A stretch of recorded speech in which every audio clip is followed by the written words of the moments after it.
Okay, right. Let's get down to it then. I think the first thing I would like to ask everyone here is just briefly, quickly introduce the project that you're working on and what you guys are building. You want to go first? Of course, yeah. Hey everyone, I'm Pascal Brun. I'm with Acurast. We're building a decentralized cloud, similar to Akash, like we have heard before. But for us, we are using the compute power of mobile phones. So instead of servers, we have our community, currently like 20,000 phones, providing compute to developers that can deploy confidential AI, Web 2 applications, apps that have kind of on-chain interactions, and leverage this kind of confidential, decentralized cloud. Hey everyone, I'm Simone Romano, Head of Developer Relations at IoTeX. IoTeX started as a layer 1 for the IoT back in 2018, and we have been working on building a fully decentralized infrastructure for DePIN projects back in the days to deploy basically in full or using different modules. So we basically provide a layer 1, a scalability decentralized protocol. Layer 2 for DePINs, we provide SDKs for hardware, we provide all the research and all the components, including decentralized identity management and more for DePIN projects to deploy in a fully decentralized platform. Okay, hi everyone. I'm representing Impossible Cloud Network, and actually I'm very honored to be here on stage. Most of the projects out here, they're also our partners, and pretty much we have been in the cloud space for 3 years now. We decided to start with a demand-first approach, so we create our own traditional service provider company that is based in Germany. And then a few months ago, I mean, our main goal was always to go after decentralization and this open. Hello. So that was also always our goal, and for that we were able to raise 18 million, and we decided to release and launch Impossible Cloud Network. So our main goal is to build this platform/protocol that aims to bring together different hardware providers, meaning all the data centers, with different service providers. And then the cool thing about our project is that in the middle we are going to have what we call SLA Oracle nodes. So we are going to release our nodes very, very, very soon in December, but more than happy to go over that during our conversation and explain exactly what is the functionality of our node and then our tokens. But that's pretty much it. So right now we are focused a lot on cloud and storage because this was what we were able to grow and just establish ourselves in the market for the past 3 years. But then of course in the future we would like to go after like GPU, computing, and of course explore more integrations and more synergies with other projects in the space. Good afternoon, everyone. I'm João Santos. I'm head of compliance of Naoris protocol. Sadly, the star of our company is still in Qatar and Saudi Arabia because finally cybersecurity and decentralized solutions are starting kicking off. So you have to bear with me and apologize if from time to time I have to check some notes because I'm a semi-native guy in DePIN and decentralization. I'm a lawyer as a background, and I have to thank so much and appreciate for the DePIN Association to be able to, to showcase our technology, which is basically a cybersecurity enforcement protocol. We combine AI, blockchain, and most recently, post-quantum resiliency. And as a DePIN project, our take here is to flip the game that we are currently living. So the more devices you have in a company, your surface of risk increases. So Naoris flips the game, increasing resiliency by having more devices, being watchdog of each other without no human interaction, just a peer-to-peer system where each and every device has its own AI that works beautifully between virtual clusters like subnets, which, because of our consensus model, is connected with our entire ecosystem. So that's pretty much it, and I think along the way, along the course of our panel, with the questions happening, I can give more inputs about Naoris. And again, thank you so much for being here. Cheers. Awesome, that's good, that's great. Yeah, today is like a very interesting day as well for those who've been following the DePIN ecosystem. I think that there's a blockchain called Peak that they just TGE this morning or last night. So that was quite interesting for the ecosystem, right? Like more and more blockchains, layer ones, layer twos, builders, etc. is happening in this ecosystem. So that was a big event that happened. So kudos to the team as well that's been hustling for a long time. The more the merrier, I would say, on that front. And yeah, basically, DePIN is here to disrupt, let's say, like a lot of centralized infrastructure projects that are already existing for the last, hundreds of years. I would like to briefly think, how do you guys see DePIN actually making a change into the decentralization, and why would we be building a better future that way?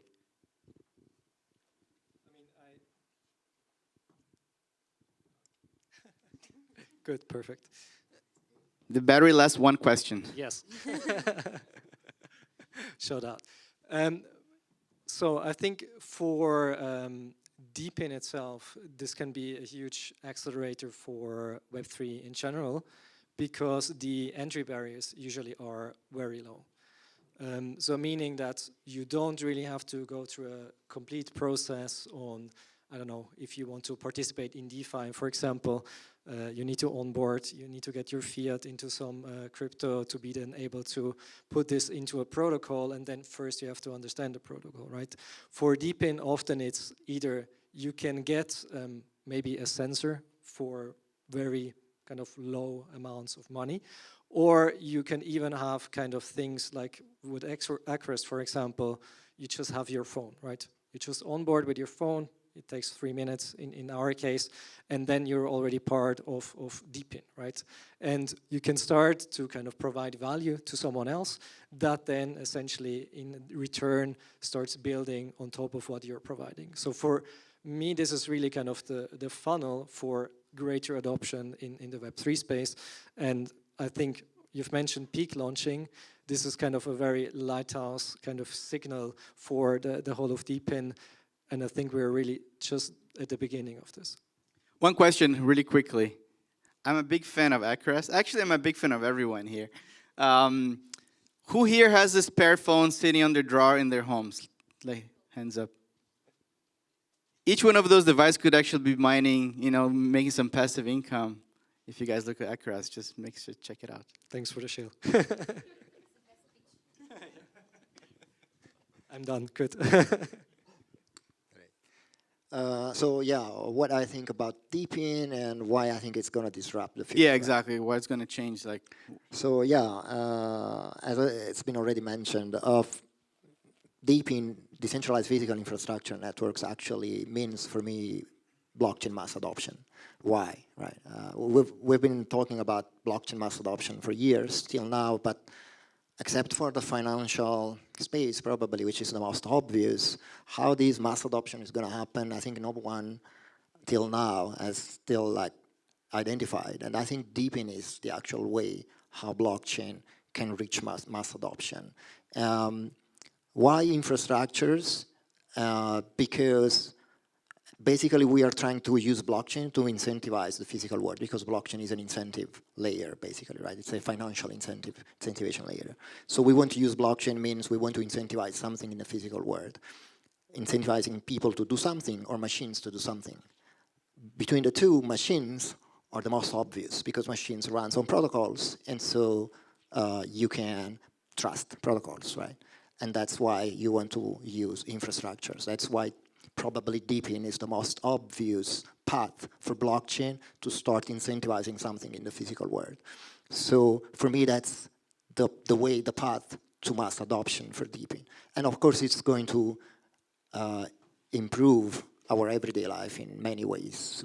First of all, because it's going to improve infrastructures themselves and build new types of infrastructures, even improve the existing ones, as well as improving every person life by allowing them to become fractional owners of something that they are also users of. And so hopefully this is going to make things much better in the future. Yeah, the fractional ownership and being part of this project, and it makes some money at the end of the month, I think can really change people's lives here, right? Like maybe making $200 per month places like in the US doesn't make a lot of difference, or Norway, but other parts of the world that's like pretty big deal. That can help people's daily lives and take them out of poverty or like help their day to day. Yeah.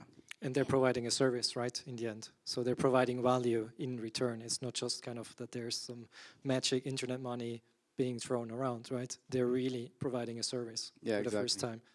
Yeah, if I can add something, I think the initial answers were very concrete and very strong already. I think that's the perfect explanation of DePIN and how like DePIN represents its peak potential in the industry. But if I could add something, I would say that, and I think it was you or someone from your team that mentioned this before, is that DePIN is going to allow us to stop living in our bubble, our blockchain and crypto bubble that can also, like right now, you can relate exactly with real use cases, real companies, and generate real impact, right? Because that's what makes a DePIN project, right? Is making sure that we are working with physical infrastructures. And maybe just touch upon your second part of the question, that is, how is your project contributing to something positive for DePIN? So for instance, once I received the invitation to join ICN, to join the project, one of the initial things that I asked was like, okay, but this is not a scam. Are we actually going to collaborate, you know, with real projects and create like real impact in the world? And they were like, yeah, absolutely, because in our Web2 entity, we are already collaborating with 1,000 of business customers. So it's like the perfect transaction, because when people just interact with our platform, they'll be able to just, you know, deliver their service to real customers and real clients in real time. So yeah. Cheers. Yes, much you said practically everything, but from a say security standpoint, we understand that DePIN approach can enhance scalability, security, and in some way scalability across all the interconnected assets and even digital systems. One thing that I really, and I've been talking with Paulo here before the starting of this session, as a semi-native, the first thing that I've heard about blockchain was actually Naoris. Then I understood that there was an ecosystem blossoming, and crypto was the first big use case. And within our bubble, we know and we can make the differentiation. But for the common average Joe, when you talk about blockchain, people still have, you know, still are holding back because they think it's still an hoax. So I think the best contribution here is really to elevate the standards of DePIN and show people that this can be really, we can really add up something to the real world. And that is bloody resilient. It's mathematics happening. And people believe in mathematics, so eventually here and there we have to change the narrative, stopping some big jargons, and give real-life examples, just like Naoris is giving. Like, there's no such a cybersecurity vendor in the world that can bring decentralization or applying blockchain into cybersecurity. You take an average of 255 days to know that something fishy happened in your network. And between that time frame, a ton of data has been exfiltrated. So we just shifted 256 days to milliseconds. Even if there's an exfiltration of information, you have time to act, which is something that you don't have. You know, just to go to the next question. I was in a business center like 2 months ago. I was actually part of a panel talking about AI. And the moderator asked me this question, João, are hackers become more clever, more intelligent? No. We are just giving them more options, more opportunities. So DePIN, I think, brings this approach, brings more scalability, brings more resilience, and I think ultimately will bring more trust. Nice, great answer. We can start with you now, go like this, and Sure, we can just start it. I have another question. Who here doesn't live in Lisbon? Hands up. Oh, nice, quite a lot of people. Who here deployed a helium hotspot in the past? Yeah, okay. That's actually that, because that's gonna go with my next question that I'm asking is that all these DePIN projects, they have tokens to incentivize, you know, at least the inception of the network, the OPEX and CAPEX. How do your project particularly look at the token narrative in order to have a long-term vision for the project? Because those who were deploying helium hotspots a couple of years ago, they realized that the way that was deployed wasn't a sustainable way. right? How do you guys learn from this kind of thing? Well, I think firstly you really have to not focus more on the token, just build a story, create a story, and bring something that the real world really needs. Because just like in cybersecurity problems, we are built, our mind is set to click buttons. We have curiosity, we have interest on these kind of things. At the same time, human behavior, we work better if we are incentivized for something.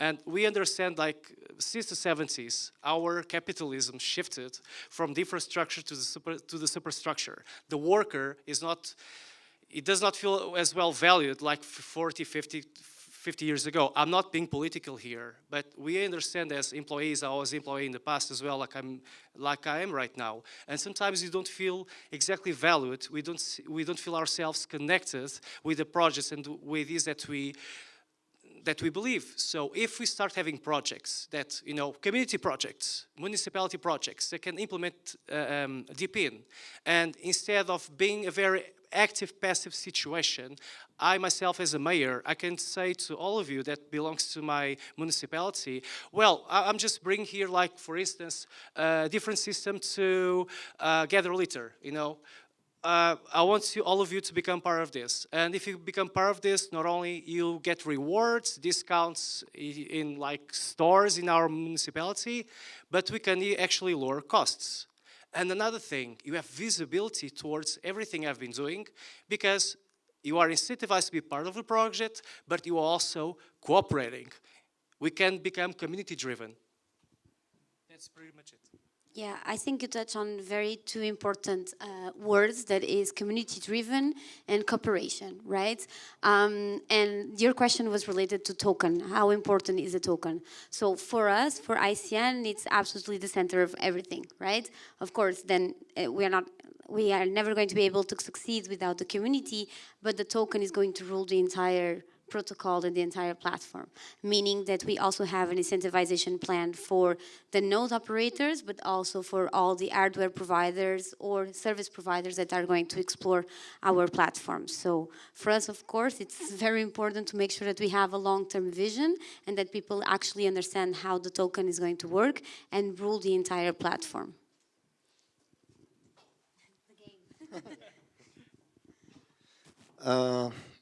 DePIN tokenomic, are we like switching to DePIN tokenomic, or how our projects are helping? Yeah, I mean, I guess in your case it's slightly different because IoTeX is layer one. I can talk maybe a little bit both. So yeah, the token in a DePIN project is, of course, like in any Web3 application, is a fundamental concept, right? DePIN in particular has a very clear flywheel, right, for the incentives of the project. So you typically have this tokenomic on chain, and you also have a service off chain usually, right? Whether it's a digital service or it's based on a physical resource, whatever. So you have to somehow make your token to sustain this physical infrastructure, which is a little bit different from the typical like NFT or DeFi type of application. Plus, you have to find a way to have people to pay for the service, right? And usually you use a different token for this. Usually you use a stable token for the payment. You use your own token for the incentives. So on this side, for example, what we are doing at IoTeX, among all the different contributions that we have been giving to the DePIN space, is, for example, the creation of something that we call MSP, which is a protocol that allows DePIN projects to, for example, double incentivize their users to bootstrap. For example, incentivizing them with their own token plus the IoTeX token. If they like join the IoTeX infrastructure, start using our modules. And that's needed not because we want them to do it, but because this allows the modularity of all these DePIN projects to compose with our infrastructure and other infrastructures. So what we are basically contributing to the DePIN space, because building DePINs is complicated, right? It's not just a token and that you have on a blockchain, right? The blockchain is incentives, but then you have the data computation, then you have the identity management, then you have like the device, software, and so on and so forth. So our contribution in the space is about providing the support on the business side. We have accelerators, as well as we provide all the components for DePIN projects to actually tackle these complicated projects. Most of the DePIN projects, many of the DePIN projects today start with a TGE, with a great idea, but then sooner or later they come to realize that it's actually complicated to maintain security, privacy, scalability, decentralization, and trust into their application. And then that's usually when they come to discover other like tools that we are building. So yeah, actually, yeah, not much more to add to this. Again, even more complicated. Yes, you're swapping around. Good. Now this works. Perfect. So in the end, I think what we have heard, it really boils down to supply and demand, right? The advantage of DePIN is everyone can participate, or often it is that everyone can participate, so there is most of the time a lot of supply. Now, how do you incentivize that supply, right? I mean, you can blindly hand out the token, and then often things happen, like you've mentioned with Helium. If the demand is not following the supply, early adopters or adopters at all are standing in the rain, right? So having kind of this middle ground between kind of there being enough demand for covering the supply is kind of the market dynamics in the end. That the kind of, I think it's the DePIN's project biggest challenge in the end. And for Acurast on our side, I mean, we really have kind of this approach for there being a way for the service that is being provided, essentially, that you are rewarding, right? So if it's kind of a base incentive that you're getting, if you're providing compute, but in the end, the reward needs to come from the demand side. And it's essentially kind of this transactional approach where in the case of clouds, it's essentially I have demand for compute, I'm paying with compute for compute in that token. Maybe I'm paying in fiat, and in the background there's a settlement layer that swaps to that token. But in the end, kind of this is kind of the integral base of DePIN, and for us as well on the Acurast side. So in the end, it really boils down to kind of not rush and overpromise and push out a lot of token to grow that initial supply, and then really be kind of standing there and like, oh no, what am I doing now? Because everyone kind of got their tokens and they want to kind of get rid for them because there's no demand, right? Yeah, that's the hard thing about building like a DePIN project, right? You want to bootstrap the supply side and you give tokens, but then if there's no demand, then the project end up dying, basically, right? You can see if you pivot or something like that. And actually, that's something very important that we actually, after I spoke to, I don't know, hundreds of projects, literally. On DePIN Hub, the platform that we have, depinhub.io, we spend a lot of time trying to understand projects, and we realize as DePIN as an ecosystem grew like crazy for the last, I don't know, 18 months, there's a lot of bad actors also trying to take advantage of what you're building, right? It's crazy. And we spent, I think, like a few months thinking, how can we actually use DePIN Hub as a platform that people can go there as a trusted source? And with that in mind, we built something we call verified projects. It's still early stage, but we released, like I think like last week, something that we are doing like our own due diligence on each DePIN project, working with them, understanding how they're going, and to try to do at least our own verification process for those projects, and trying to help the community know, like, okay, is this project worth my time to even invest on, right? Because one question that I would like to ask you, you already brought it up a little bit, the answer, is also you two talk about that, there's a lot of off-chain revenue that generates from those projects. Usually a DePIN project, the token, the crypto side is just one of the aspects, where in DeFi it's, let's say, 100% or like 99%, right? In DePIN it can be just like the bootstrapping of the supply side or something smaller. How is your project, and how do you think important transparency and also using the off-chain revenue to buy back those tokens or some way reward the community for that? I can start with that question because with Naoris, Well, the way our token works in our ecosystem is that the more tokens you have, there's a principle of proof of stake here. We have actually our own consensus mechanism, which is called distributed proof of security. So because it's a machine-to-machine economy, we incentivize people to implement our technology, and it's a machine-to-machine, so the more tokens you have, there's a high chance for your machine to be one of the validators. And what we validating? We are validating processes that are running in devices. So we are checking the integrity. And this is the biggest incentive for someone that, holds their data dearly. We all know that data is the goal of 21st century, but we are forgetting the miners, which are the devices. We don't have, if you have a bad data if you don't care about your devices.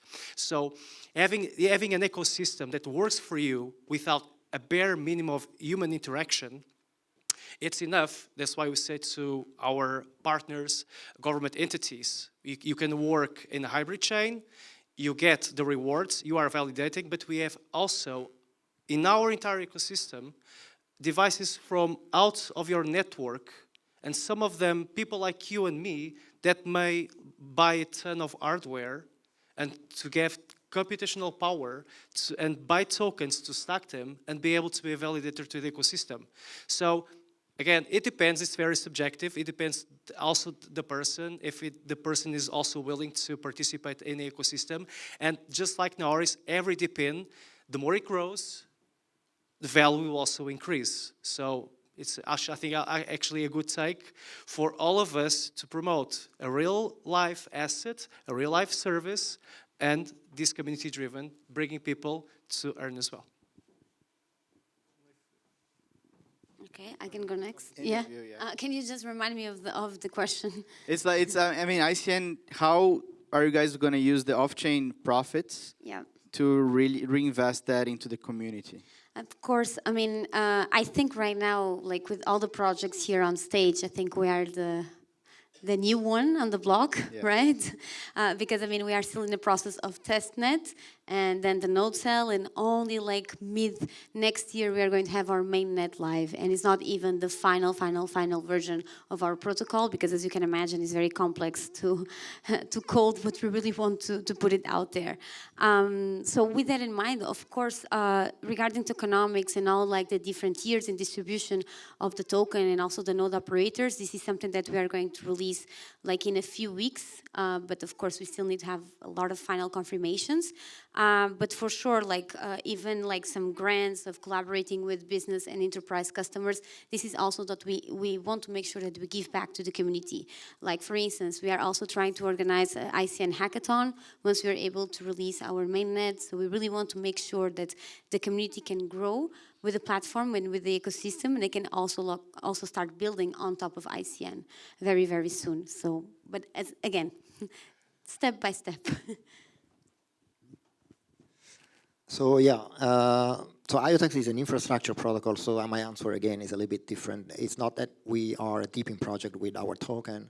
However, our token, the IoTeX token, is an infrastructure protocol token. Nevertheless, we are using the IoTeX token since our vision is to decentralize all the DePIN projects. I know that you say, okay, DePIN is already decentralized because the D in the DePIN, but that D in the DePIN is for the devices side that's decentralized. So the infrastructure is decentralized, but the protocol rarely is decentralized. All of these DePIN projects rely on cloud applications, so it's all very good, but not so good so far yet.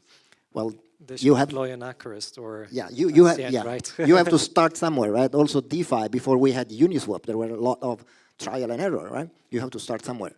And cloud is the obvious starting point because, after all, these are IoT systems connected to blockchain. So servers, and they are like, we are Web3, but we are inheriting the troubles and the worries and the problems of Web2. Yeah. So we need to actually enhance resilience and scalability. Yeah, exactly. So our vision is to really remove as much as possible this cloud part from the DePIN project and decentralize it. At least how they compute the data, how they compute the rewards, right? Today is not trusted because it's into a cloud. So for this reason, we also try to get in touch with as many DePIN projects as possible, like you guys, but for a different reason, because we really have this vision to bring them to IoTeX, to get them decentralized. And so since you mentioned before verification, right, I think how to verify a DePIN project, I think this is also an interesting point I want to touch on. So you mentioned you verify DePIN projects for the trustworthy. That's extremely important in this new space, and that's a great work. So we are also thinking about how to verify these DePIN projects, but from a more technical point of view, since we are a protocol and infrastructure. So, for example, DePIN projects that deploy on IoTeX, they are more decentralized because they decentralize the device identity, the device ownership, they decentralize the data computation, and of course they decentralize the financial protocol on the blockchain. They are more composable, and as an obvious result, everyone can actually transparently see everything that's happening into those projects. So you can see the actual devices on chain, how active they are. You can see, for example, how if they are live or not live, and for those that depend on location, you can see the actual location that is being communicated by the device itself and signed by the device itself by a device identity that's actually registered on-chain and that's actually assigned to an owner and so on and so forth. So this obvious outcome comes from decentralization, right? And that's getting back to my point that let's not forget that DePINs are not decentralized entirely yet.